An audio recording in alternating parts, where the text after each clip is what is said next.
Chapter 1 of Foundation Stones to Happiness and Success by James Allen. Chapter 1. Right Principles.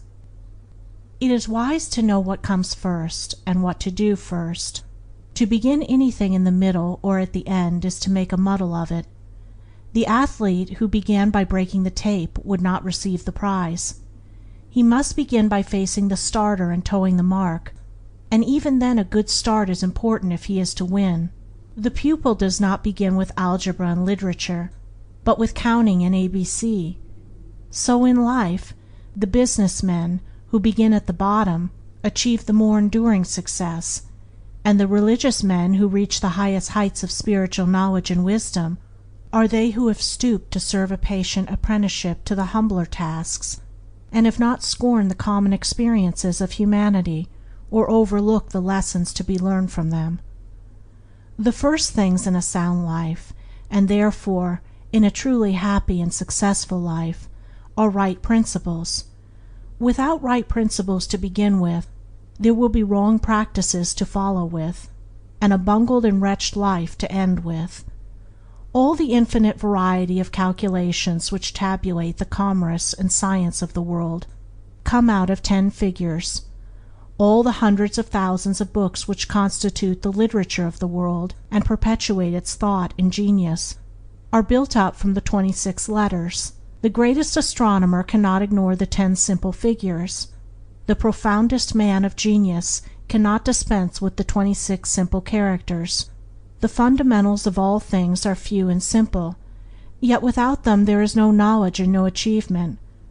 The fundamentals, the basic principles, in life or true living are also few and simple, and to learn them thoroughly and study how to apply them to all the details of life is to avoid confusion and to secure a substantial foundation for the orderly building up of an invincible character and a permanent success. And to succeed in comprehending those principles in their innumerable ramifications in the labyrinth of conduct is to become a master of life. The first principles in life are principles of conduct. To name them is easy. As mere words they are on all men's lips, but as fixed sources of action, admitting of no compromise, few have learned them. In this short talk I will deal with 5 only of these principles. These 5 are amongst the simplest of the root principles of life, but they are also those that come nearest to the everyday life, for they touch the artisan, the businessman, the householder, the citizen at every point. No one of them can be dispensed with but at severe cost, and he who perfects himself in their application will rise superior to many of the troubles and failures of life, and will come into these springs and currents of thought which flow harmoniously toward the regions of enduring success. The first of these principles is duty. A much hackneyed word, I know, but it contains a rare jewel for him who will seek it by assiduous application. The principle of duty means strict adherence to one's own business, and just as strict non-interference in the business of others.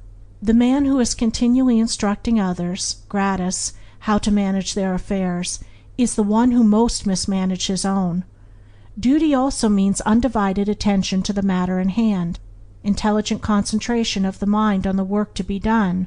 It includes all that is meant by thoroughness, exactness, and efficiency. The details of duties differ with individuals, and each man should know his own duty better than he knows his neighbor's, and better than his neighbor knows his. But although the working details differ, the principle is always the same. Who has mastered the demands of duty? Honesty is the next principle. It means not cheating or overcharging another. It involves the absence of all trickery, lying, and deception by word, look, or gesture. It includes sincerity, the saying what you mean, and the meaning what you say. It scorns cringing policy and shining compliment. It builds up good reputations, and good reputations build up good businesses, and bright joy accompanies well-earned success. Who has scaled the heights of honesty? Economy is the third principle. The conservation of one's financial resources is merely the vestibule leading towards the more spacious chambers of true economy. It means, as well, the husbanding of one's physical vitality and mental resources. It demands the conservation of energy by the avoidance of enervating self-indulgences and sensual habits. It holds for its followers strength, endurance, vigilance, and the capacity to achieve. It bestows great power on him who learns it well, who has realized the supreme strength of economy. Liberality follows economy. It is not opposed to it. Only the man of economy can afford to be generous. The spendthrift, whether in money, vitality, or mental energy, wasted so much on his own miserable pleasures as to have none left to bestow upon others. The giving of money is the smallest part of liberality. There is the giving of thoughts and deeds and sympathy, the bestowing of goodwill, the being generous towards calumniators and opponents. It is a principle that begets a noble, far-reaching influence. It brings loving friends and staunch comrades, and is the foe of loneliness and despair. Who has measured the breadth of liberality? Self-control is the last of these 5 principles, yet the most important. Its neglect is the cause of vast misery, innumerable failures, and tens of thousands of financial, physical, and mental wrecks. Show me the businessman who loses his temper with a customer over some trivial matter, and I will show you a man who, by that condition of mind, is doomed to failure. If all men practiced even the initial stages of self-control, anger, with its consuming and destroying fire, would be unknown.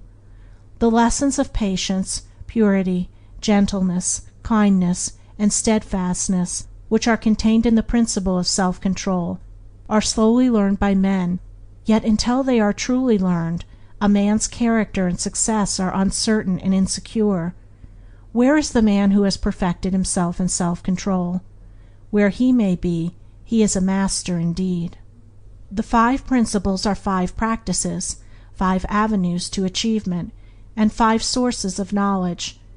It is an old saying and a good rule that practice makes perfect, and he who would make his own wisdom, which is inherent in those principles, must not merely have them on his lips, they must be established in his heart.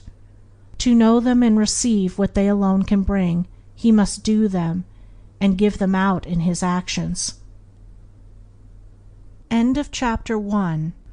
Recording by Andrea Fiore.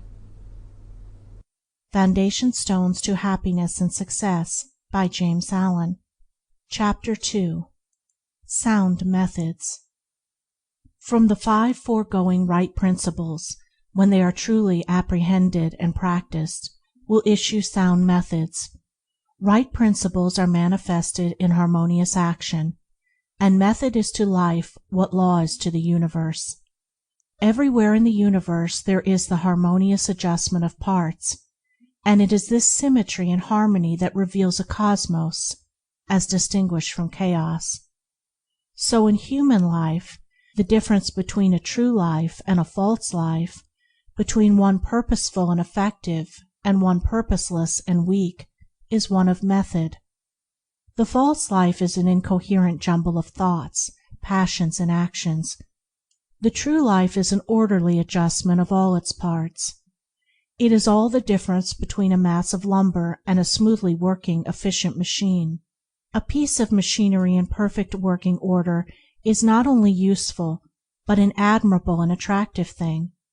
But when its parts are all out of gear and refuse to be readjusted, its usefulness and attractiveness are gone, and it is thrown on the scrap heap.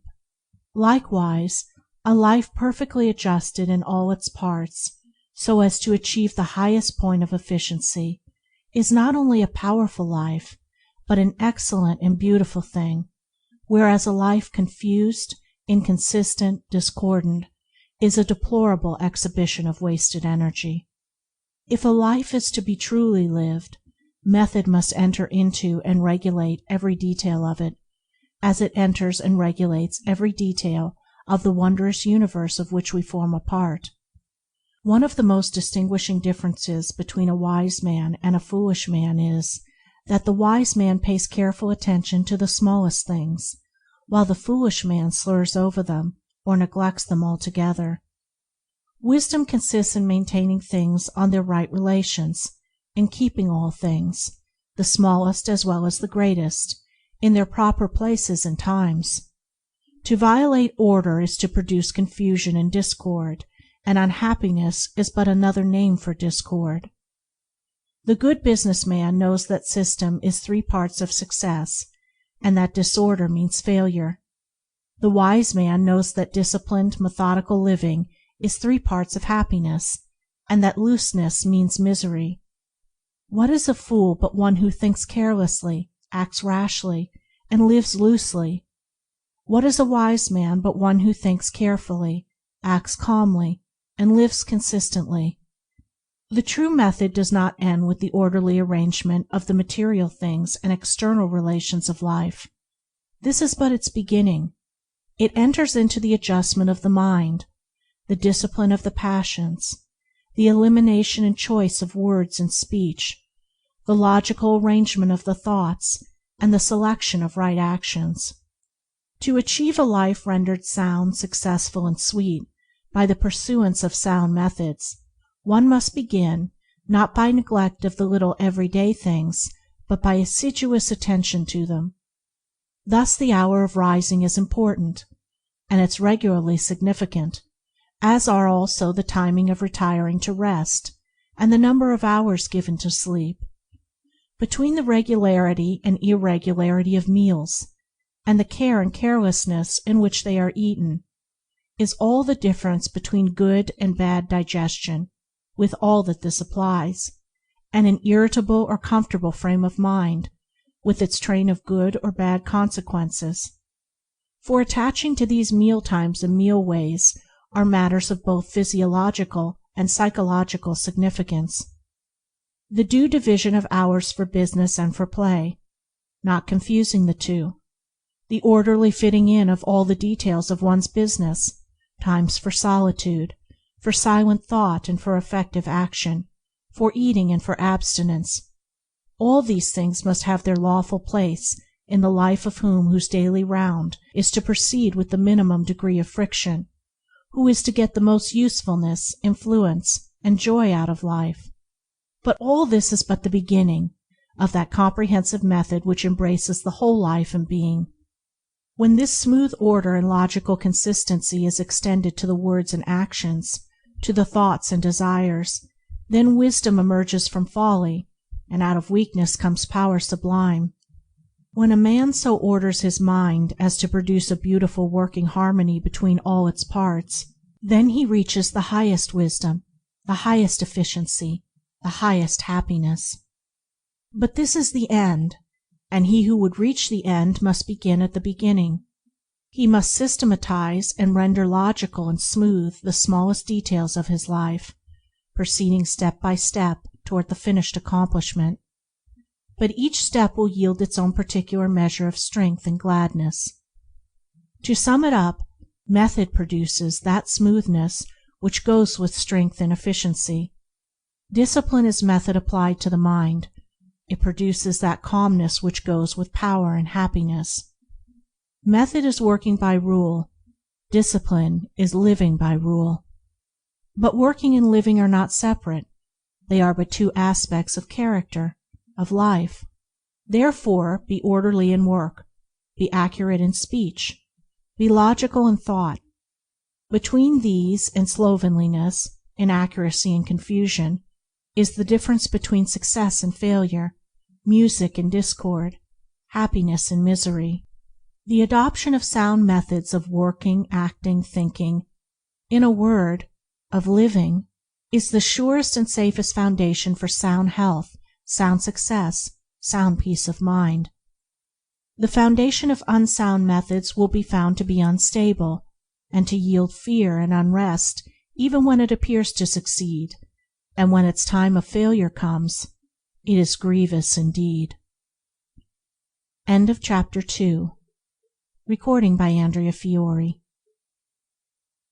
Foundation Stones to Happiness and Success by James Allen. Chapter 3.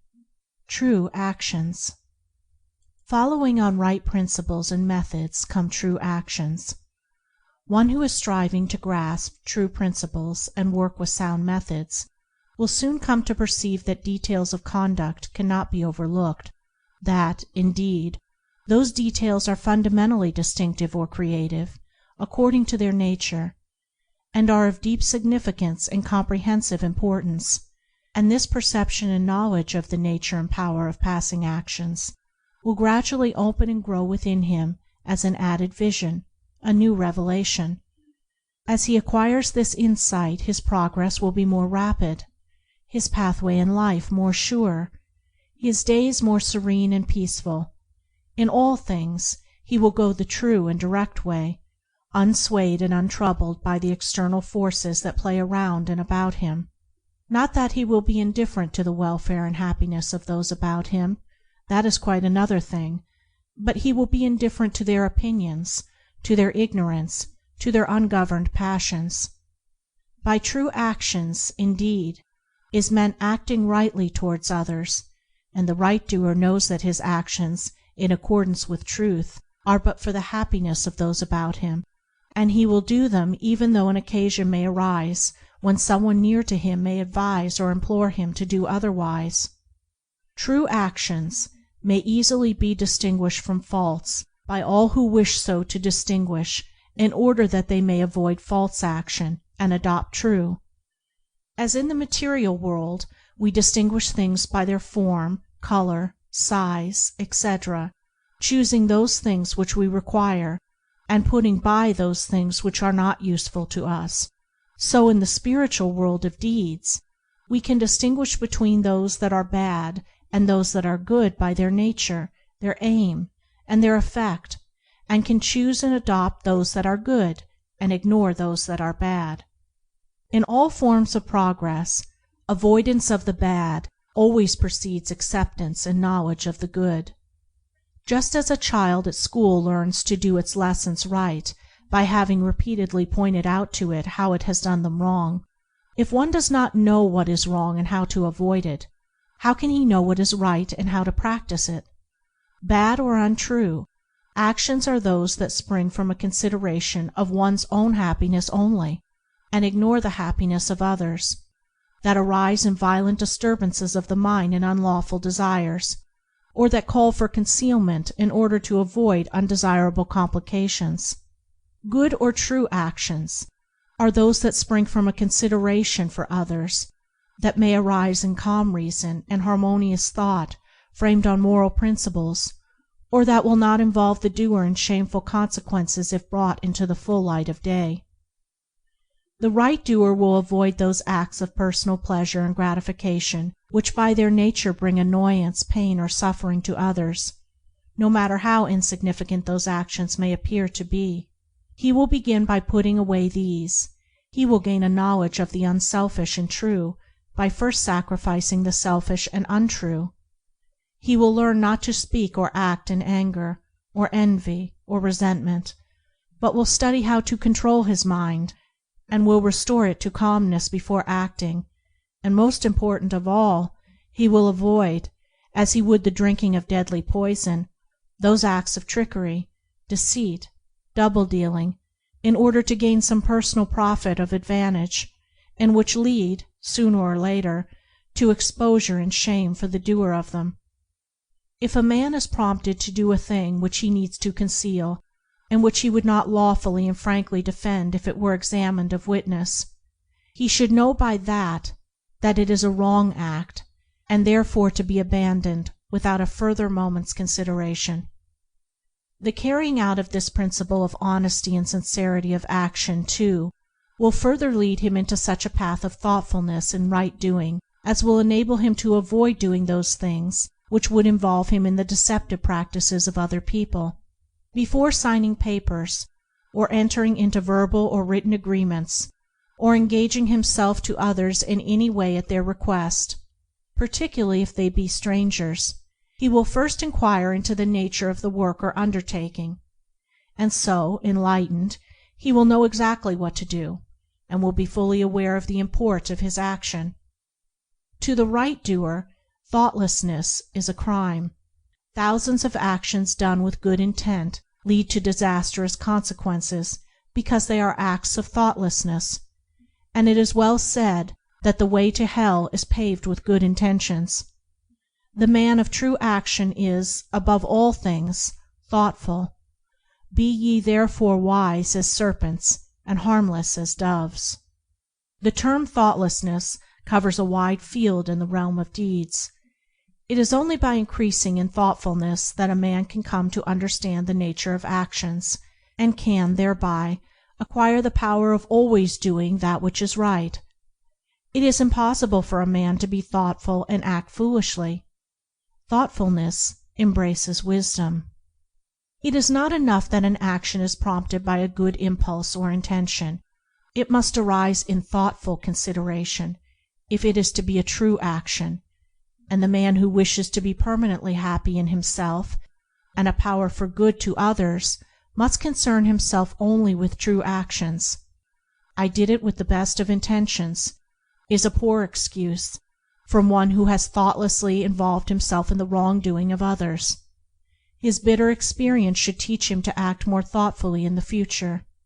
True actions can only spring from a true mind, and therefore while a man is learning to distinguish and choose between the false and the true, he is correcting and perfecting his mind, and is thereby rendering it more harmonious and felicitous, more efficient and powerful.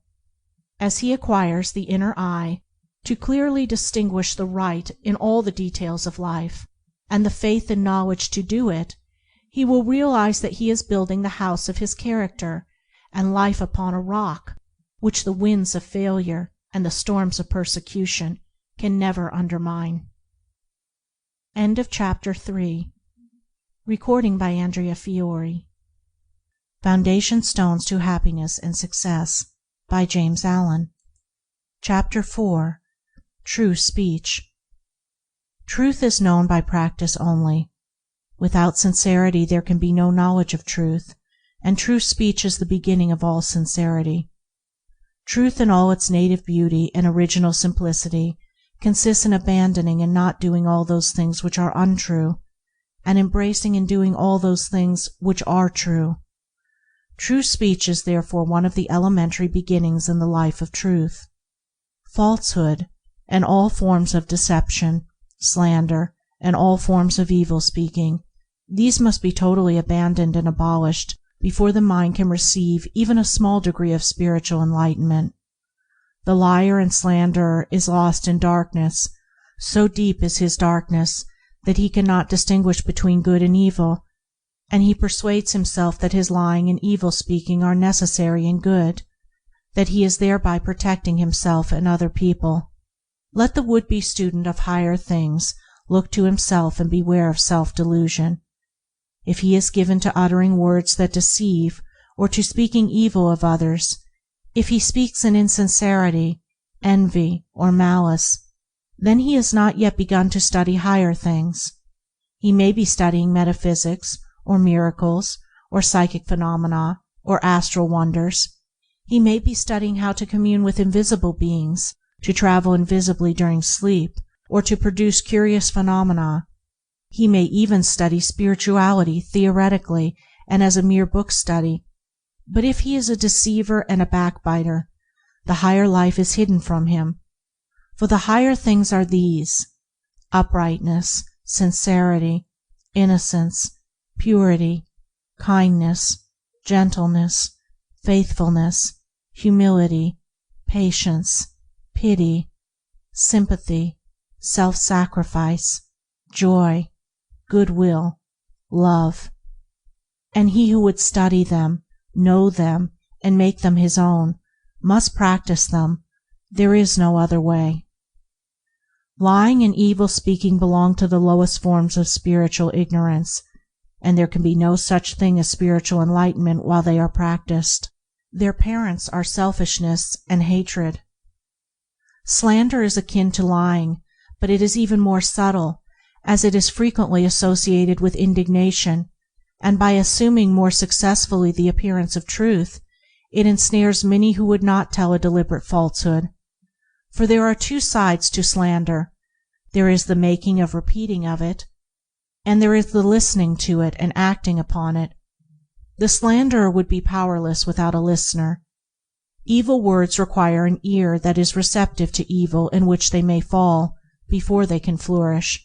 Therefore, he who listens to a slanderer, who believes it, and allows himself to be influenced against the person whose character and reputation are defamed, is in the same position as the one who framed or repeated the evil report.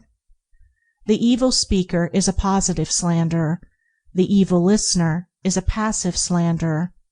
The two are cooperators in the propagation of evil. Slander is a common vice and a dark and deadly one. An evil report begins in ignorance and pursues its blind way in darkness. It generally takes its rise in a misunderstanding. Someone feels that he or she has been badly treated, and filled with indignation and resentment, unburdens himself to his friends and others in vehement language, exaggerating the enormity of the supposed offense on account of the feeling of injury by which he is possessed. He is listened to and sympathized with. The listeners, without hearing the other person's version of what has taken place, and on no other proof than the violent words of an angry man or woman, become cold in their attitude towards the one spoken against, and repeat to others what they have been told, and as such repetition is always more or less inaccurate, a distorted and altogether untrue report is soon passing from mouth to mouth. It is because slander is such a common vice that it can work the suffering and injury that it does. It is because so many, not deliberate wrongdoers, and unconscious of the nature of the evil into which they so easily fall, are ready to allow themselves to be influenced against one whom they have hitherto regarded as honorable, that an evil report can do its deadly work. Yet its work is only amongst those who have not altogether acquired the virtue of true speech, the cause of which is a truth-loving mind. When one who has not entirely freed himself from repeating or believing an evil report about another hears of an evil report about himself, his mind becomes aflame in burning resentment, his sleep is broken, and his peace of mind is destroyed. He thinks the cause of all his suffering is the other man and what the other man has said about him, and is ignorant of the truth that the root and cause of his suffering lies in his own readiness to believe an evil report about another. The virtuous man, he who has attained to true speech, and whose mind is sealed against even the appearance of evil speaking, cannot be injured and disturbed by any evil reports concerning himself, and although his reputation may for a time be stained in the minds of those who are prone to suggestions of evil, his integrity remains untouched and his character unsoiled, for no one can be stained by the evil deeds of another but only by his own wrongdoing. And so, through all misrepresentation, misunderstanding, and contumely, he is untroubled and unrevengeful, his sleep is undisturbed, and his mind remains in peace.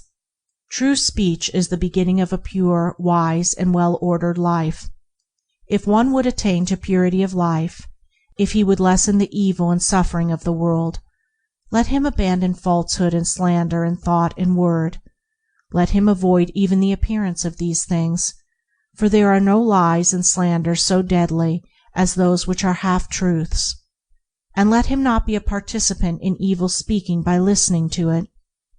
Let him also have compassion on the evil speaker, knowing how such a one is binding himself to suffering and unrest. For no liar can know the bliss of truth, no slanderer can enter into the kingdom of peace. By the words which he utters is a man's spiritual condition declared. By these also is he finally and infallibly adjudged. For as the Divine Master of the Christian world has declared, "By thy words shalt thou be justified, and by thy words shalt thou be condemned." End of Chapter 4. Recording by Andrea Fiore. Foundation Stones to Happiness and Success by James Allen. Chapter 5. Equalmindedness.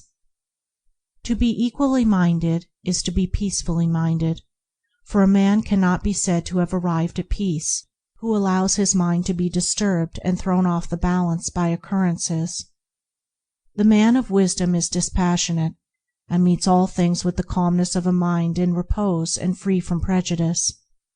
he is not a partisan, but having put away passion, and is always at peace with himself and the world, not taking sides nor defending himself, but sympathizing with all. The partisan is so convinced that his own opinion and his own side is right, and that all goes contrary to them is wrong, that he cannot think there is any good in the other opinion and the other side. He lives in a continual fever of attack and defense, and has no knowledge of the quiet peace of an equal mind.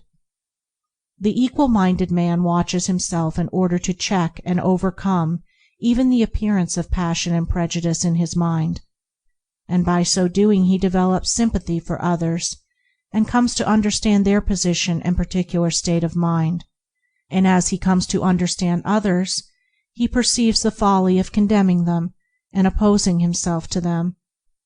Thus there grows up in his heart a divine charity which cannot be limited, but which is extended to all things that live and strive and suffer. When a man is under the sway of passion and prejudice, he is spiritually blind. Seeing nothing but good in his own side, and nothing but evil in another, he cannot see anything as it really is, not even his own side, and not understanding himself, he cannot understand the hearts of others, and thinks it is right that he should condemn them.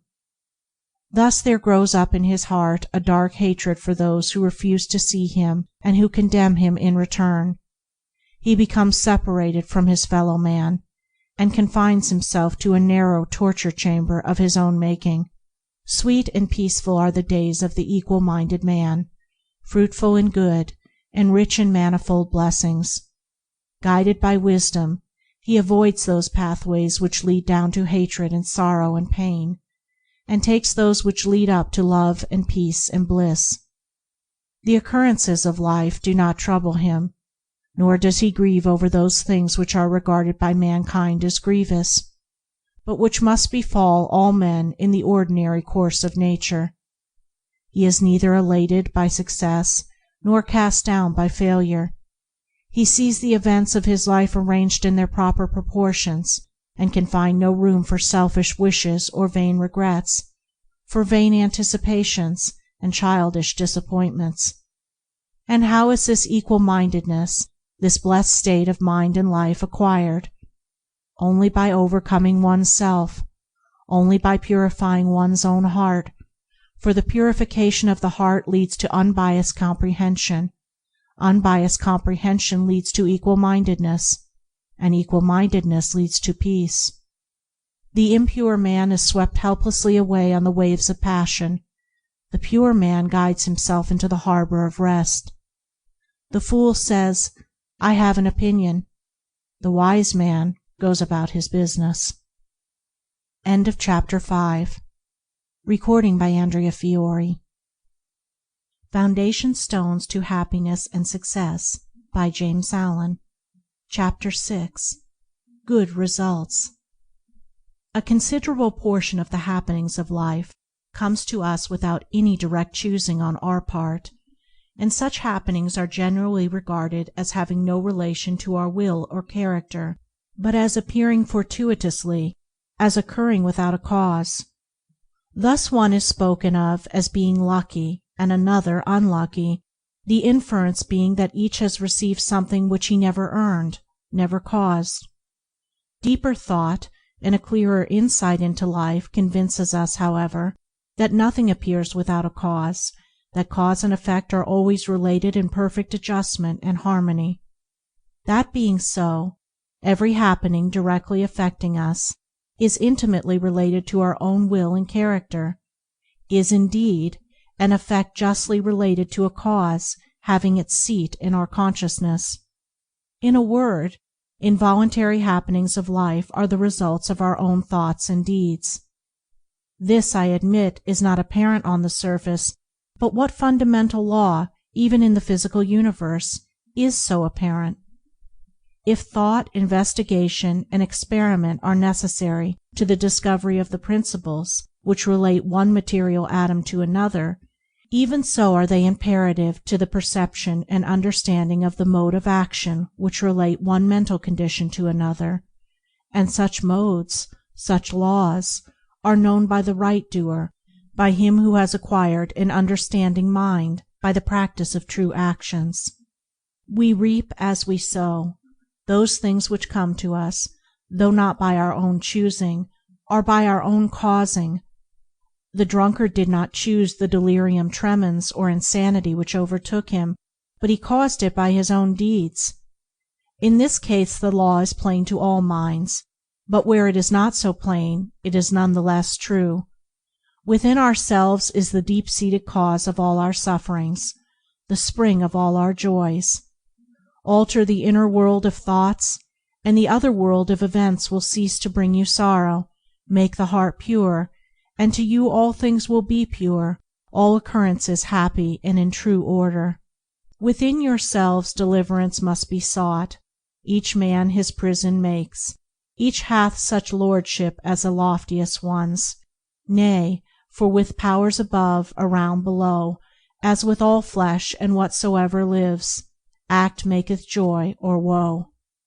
Our life is good or bad, enslaved or free, according to its causation in our thoughts. For out of these thoughts spring all our deeds, and from these deeds come equitable results. We cannot seize good results violently, like a thief, and claim and enjoy them, but we can bring them to pass by setting in motion the cause within ourselves. Men strive for money, sigh for happiness, and would gladly possess wisdom, yet fail to secure these things, while they see others to whom these blessings appear to come unbidden. The reason is that they have generated causes which prevent the fulfillment of their wishes and efforts. Each life is a perfectly woven network of causes and effects, of efforts, or lack of efforts, and results, and good results can only be reached by initiating good efforts, good causes. The doer of true actions, who pursues sound methods, grounded on right principles, will not need to strive and struggle for good results. They will be there as the effects of his righteous rule of life. He will reap the fruit of his own actions, and the reaping will be in gladness and peace. This truth of sowing and reaping in the moral sphere is a simple one, yet men are slow to understand and accept it. We have been told by a wise one that the children of darkness are wiser in their day than the children of light, and who would expect, in the material world, to reap and eat where he had not sown and planted? Or who would expect to reap wheat in the field where he had sown tares, and would fall to weeping and complaining if he did not? Yet this is just what men do in the spiritual field of mind and deed.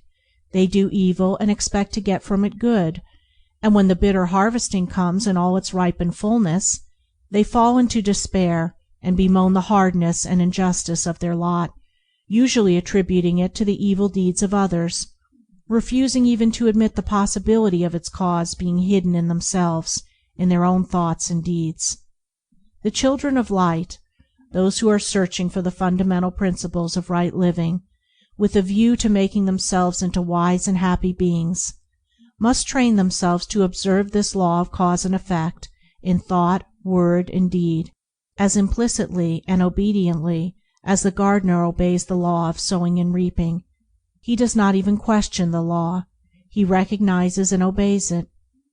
When the wisdom which he instinctively practices in his garden is practiced by men in the garden of their minds, when the law of the sowing of deeds is so fully recognized that it can no longer be doubted or questioned, then it will be just as faithfully followed by the sowing of those actions which will bring about a reaping of happiness and well-being for all.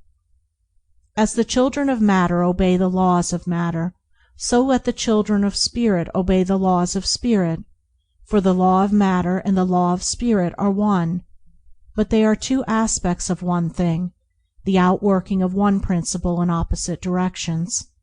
If we observe right principles or causes, wrong effects cannot possibly accrue.